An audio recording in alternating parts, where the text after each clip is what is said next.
studio. Mics are up. Lagos, it's time for us to talk business on a Monday. It's a fresh week. Today's the 25th of June, 2018. And time for us to get into that conversation now. To do just that, send a message to WhatsApp. The number is 0809 444 981. Or you can use the hashtag to send a message on Twitter. It is Business Express 981. Good morning, Rotus. Good morning, Valentine. Good morning, Lagos. You guys sending your predictions for the match with Argentina tomorrow. Well, we're talking about the business of football. We can't even concentrate now. I'm kidding.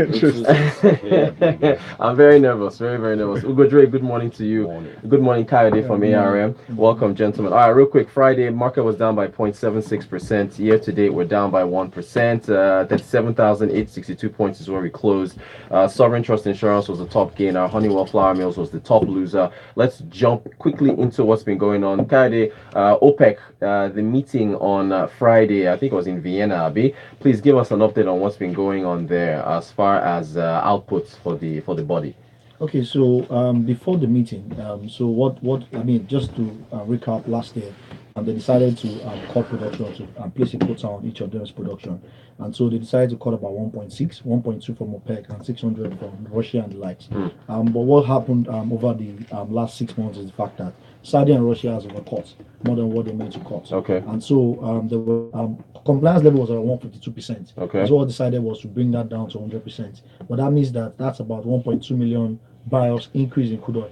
But the thing is that most of them don't have that capacity. Okay. So from our estimate, that should bring about 700,000 barrels increase to supply picture over these 6 months. Okay. But the impact is going to be minimal because from October you start to see Iran, because of the sanctions by US. Iran basically currently produce around 3 million barrels.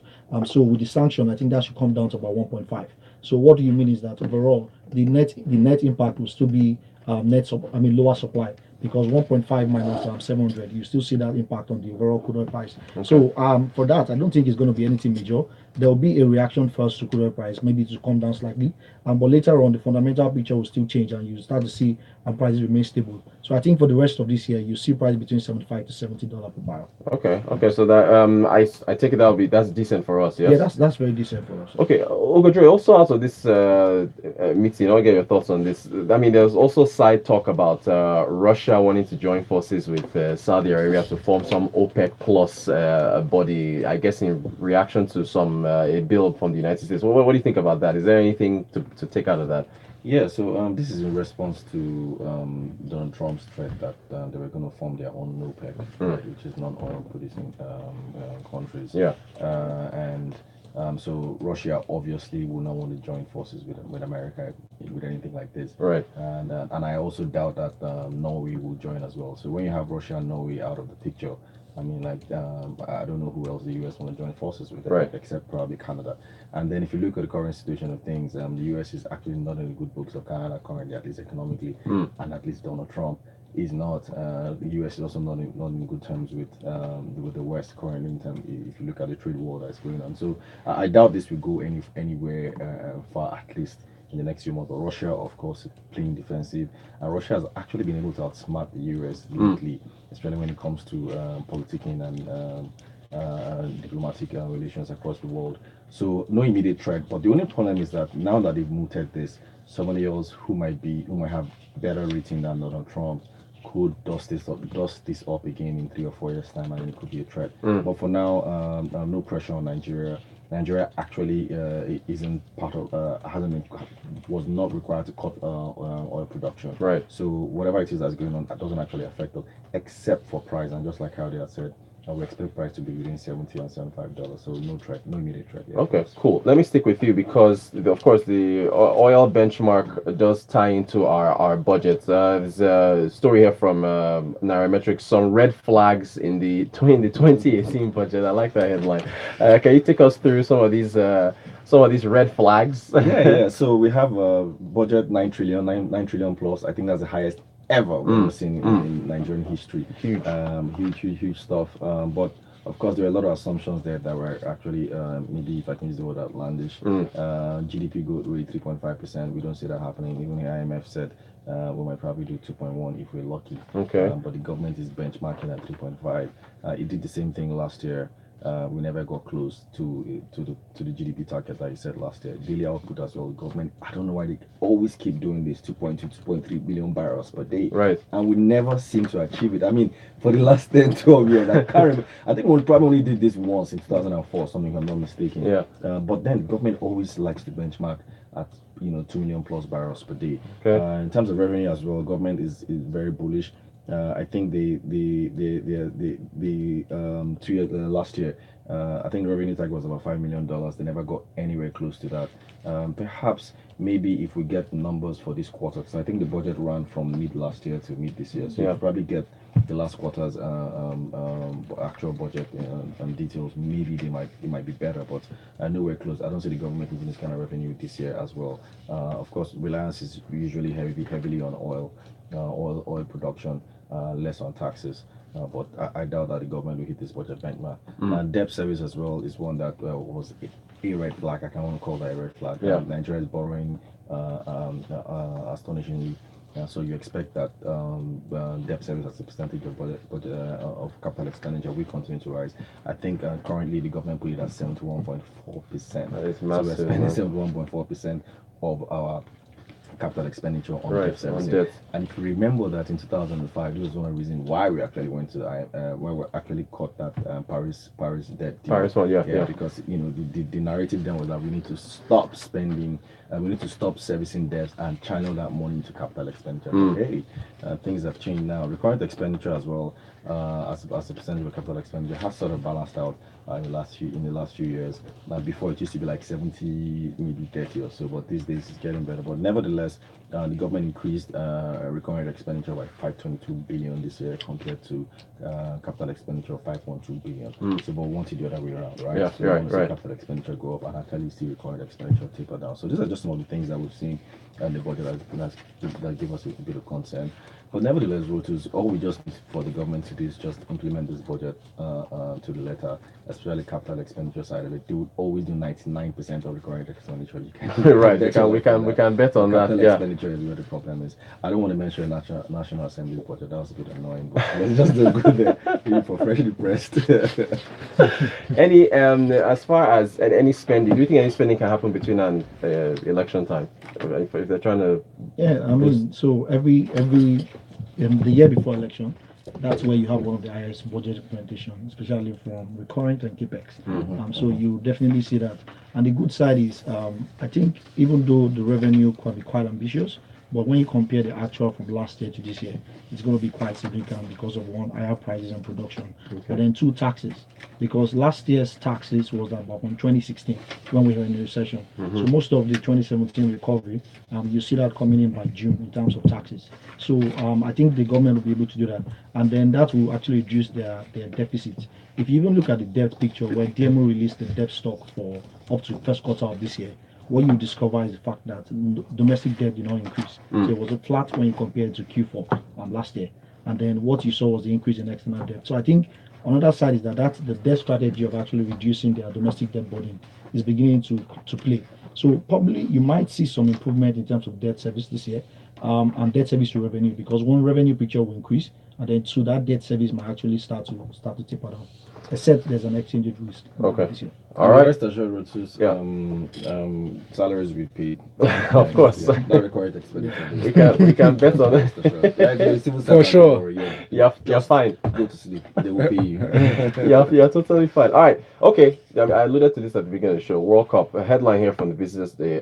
Nigeria's victory over Iceland gives businesses a lifeline. Ugo Dre. Yes. Yeah. I mean, like when the second goal came in and everybody just screamed, I was like, the bars today will be. Yo, like for a Friday, come on, And you it was a bet. Friday night. Because was bubbling. So, Right. And I'm sure it was probably like that across the country. So good. And so the business. further Nigeria So long goes, as Nigeria stays in the business, good for brands. for people who own bars. Sport bars, And the betting restaurants, platforms. and Betting platforms as betting well, yeah. platforms must be rolling on. Like my God, this couldn't have been any impact on breweries, you think, or it's minimal? Of course, people Yeah? drink a bit more beer. Yeah. Yeah, people drink a lot more. So you want to see their top line at least reflect this. I think, funny enough, second quarter is usually very slow for some of these beer brands, right? Well, though Guinness, second quarter for Guinness will be last quarter, Right. For them because their year end is June. So Okay. this period is really very slow for them. But they're they're probably, because remember, typically this is when the Premier League and most other leagues would have shut down, so there's really not a lot of people watching football. Right. Now they're having the World Cup, it's a major boom for them. So And the guy you should watch out for is International Breweries. Yeah. Because of Budweiser. Because of Budweiser. Okay. Miller, so I tried it anyway, but I won't tell you. You will tell your thoughts. Okay, any predictions for the match with Argentina tomorrow? We should do stock picks. Oh yeah, let's move to stock picks. Nigeria will win though. Yeah, we'll win. I think it's 1-1. 1-1 there. All right, cool. Okay, yeah, we got about 3 minutes. Okay, look, real quick, we'll give you the first topics. The CFA, the Chartered Financial Analyst Exam, historic stuff over the weekend. Yeah. Shout out to everybody who wrote the exam. I'm not a member, but I came in there to also give a little bit of solidarity. So a lot of our listeners actually wrote this exam. So good luck to all of them. Yes, first time in Nigeria, from what I gather, never happened before. There were about 870 or so people. Students who attended, who wrote the exams, and they organized by British Council. Good stuff. I'm happy for them. That's a lot of savings for us. But exactly, Ghana, right? Oh gosh, yeah, Ghana will be crying. UK, it probably should have been more. In fact, from what I gathered, it probably would have been about 1,000 students. Because there are some who had already booked flights to go to Ghana and UK. So Ghana right there. So I think this was made sometime early this year. It was too late for them to change. So, and I'm hearing that there's going to be another one in Abuja. In Abuja as well, December, yeah. So Nigeria is back on the map. But you know what, Rotus? There's a lot of other professional exams like that are actually written outside Nigeria. So many. I think we're probably going to be doing a whole lot. Yeah. This is just capital flight. I mean, these things should be happening here in the country. We are Africa's biggest economy. Exactly. So we should write these exams here. Thanks for that, Ugo Dre. All right, guys. A couple minutes left. Kayode, you still like Seplat? I mean, you always mention Seplat when you do stock picks. Well, yeah, because everything just looks good for Seplat. Yeah. So Seplat is still a stock pick for us. Then on the banking name, I think looking at current price, Fidelity seems to be appearing quite attractive. Okay. From a price to book, from a dividend yield, and also in terms of earnings this year. So if you look at the tier 2 space, I think I like Fidelity. On the tier 1 space currently, UBA is actually one of the attractive that we're looking at. So UBA and Zenith. At current price, Zenith basically has about over 10% dividend yield.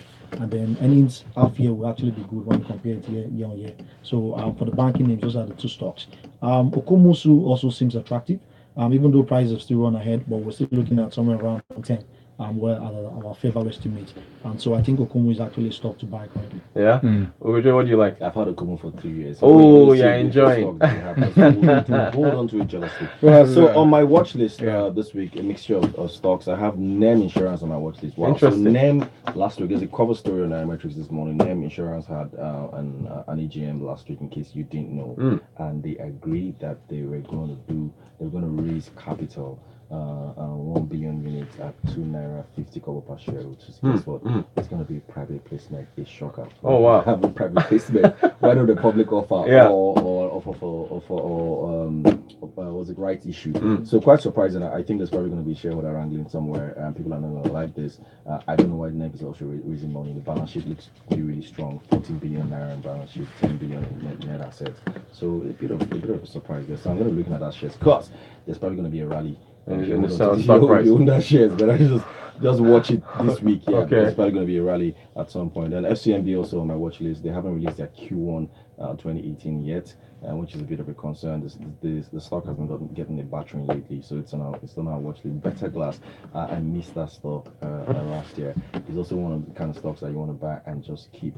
There are still some stocks in Nigeria that you can buy and keep. I think I'm going to do an article on that. Yeah. Good stuff. We look forward to that. All right, so we'll have messages on WhatsApp. This first one's from Yemi. It says, "Good morning, sir. What's happening to honey flour for the fall in price? Their result is expected in the market by June ending. Is it a case of poor results from the insider?" Guys, any ideas on it? Yeah, it was a top loser on Friday. First, there's a general market bearish sentiment. Then also, honey flour actually has some operating expense and debt concerns. But the good thing is, if you look at the industry, so higher prices, lower costs, we actually still bode well for margins. So if you look at this trend, honey flour, Dangote flour, and flour mills, I think honey flour will still do better. In this year compared to some of those two. All right, Thank you, guys. We're out of time, but Lagos, check out Rotus as Rotan Quotes on Twitter. Thank you to Kayode and Ugo Dre for this. Thank you very much. Thank you, gentlemen. It's 7 o'clock time for us to switch over to Frankly Speaking with Muyiwa Falabi. Good morning. Business Express on Smooth